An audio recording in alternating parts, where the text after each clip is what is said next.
ഒരു കഥ പറയുമ്പോൾ സമയത്തെ പശ്ചാത്തലമാക്കുന്നതിലുപരി ആ കഥയെ നയിക്കുന്ന ഒരു പ്രധാന എലമെൻ്റ് ആക്കിയാൽ അതൊരു വ്യത്യസ്തമായ എക്സ്പീരിയൻസ് തന്നെയായിരിക്കും നൽകുക, അല്ലേ? സമയത്തെ തൻ്റെ ഇഷ്ടത്തിനനുസരിച്ച് വളച്ചൊടിക്കുന്ന ഒരു സംവിധായകനുണ്ട്. പേര് ക്രിസ്റ്റഫർ നോളൻ. തൻ്റെ വ്യത്യസ്തമായ ഫിലിം മേക്കിംഗ് കൊണ്ട് പ്രശസ്തനായ സംവിധായകനാണ് Nolan.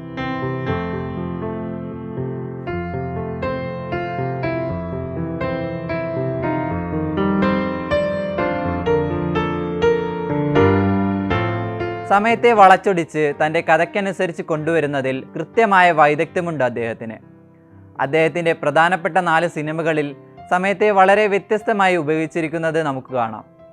Memento, inception, interstellar, Tenet ഇവയാണ് ആ 4 സിനിമകൾ. സിനിമ ഇൻഡസ്ട്രിയിൽ നിലനിൽക്കുന്ന ഒരു സ്റ്റീരിയോ ടൈപ്പാണ് ലീനിയർ സ്റ്റോറി ടെല്ലിംഗ് അഥവാ 3 ആക്ട് പ്ലേ. ഇതെന്ന് പറയുന്നത് തുടക്കം തൊട്ട് അവസാനം വരെ ഒരു ഒഴുക്കിൽ കഥ പറഞ്ഞു പോകുന്ന ഒരു രീതിയാണ്. ഈ ഒരു സ്റ്റീരിയോ ടൈപ്പിനെ മാറ്റി എഴുതുന്നതിൽ നോളൻ സംവിധാനം ചെയ്ത ഈ സിനിമകൾക്ക് വലിയ പങ്കുണ്ട്. ഈ സിനിമകളെ എടുക്കുമ്പോൾ ഓരോ സിനിമയ്ക്കും അതിൻ്റേതായ പുതുമ നൽകാൻ നോളന് സാധിച്ചിട്ടുണ്ട്. മെമെൻറ്റോയിലെ റിവേഴ്സ് നരേഷൻ, അതായത് ക്ലൈമാക്സിൽ നിന്ന് പുറകിലേക്ക് കഥ പറഞ്ഞു കൊണ്ടുവരിക,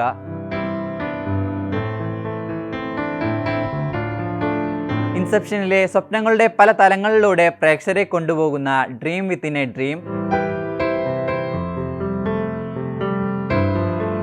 ഗ്രാവിറ്റി എങ്ങനെ സമയത്തെ കൺട്രോൾ ചെയ്യുന്നു എന്ന് കാണിച്ചു തരുന്ന ഇൻ്റർസ്റ്റെല്ലാറിലെ ടൈം ഡയലേഷൻ, മുന്നോട്ടു പോകുന്ന സമയം പുറകിലേക്ക് സഞ്ചരിച്ചാൽ എങ്ങനെയുണ്ടാകുമെന്ന് തുറന്നു കാണിക്കുന്ന ടെനറ്റിലെ ടൈം ഇൻവേർഷൻ. ഈ 4 ടൈം മാനിപ്പുലേഷൻ ടെക്നിക്കുകളും പ്രേക്ഷകരിൽ വ്യത്യസ്തമായ എക്സ്പീരിയൻസ് ആണ് സമ്മാനിക്കുന്നത്.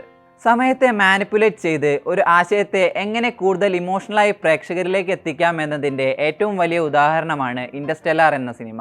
ഒരു ടിപ്പിക്കൽ സയൻസ് ഫിക്ഷൻ സിനിമ എന്നതിലുപരി ഒരു ഇമോഷണൽ ഡ്രാമയായി പരിഗണിക്കാവുന്ന ഒരു സിനിമയാണ് ഇൻ്റർസ്റ്റെല്ലാർ. സിനിമയിലെ ടൈം ഡയലേഷൻ എന്ന എലമെൻറ്റ് ആ സിനിമയുടെ ആസ്വാദനത്തെ അത്രമേൽ സ്വാധീനിച്ചിട്ടുണ്ട്. കിപ്പ് തോൺ എന്ന ശാസ്ത്രജ്ഞൻ്റെ സഹായത്തോടെ കൃത്യമായ പഠനങ്ങൾ നടത്തി സിനിമയിൽ കൊണ്ടുവന്ന ടൈം ഡയലേഷൻ എന്ന ഈ ടൈം മാനിപ്പുലേഷൻ തിയറിക്ക് ഈ സിനിമയെ ഒരു ഫിക്ഷനിലുപരി റിയലിസ്റ്റിക് ആക്കുന്നതിൽ വലിയ പങ്കുണ്ട്. തൻ്റെ മകളുടെ നേട്ടങ്ങൾ കാണാൻ സാധിക്കാതെ പോയ കൂപ്പറിൻ്റെ വേദന അതിൻ്റെ മാക്സിമം ഇൻറ്റൻസിറ്റിയിൽ പ്രേക്ഷകർക്ക് അനുഭവപ്പെടുത്താൻ ഈ തിയറിയിലൂടെ നോളന് സാധിക്കുന്നുണ്ട്.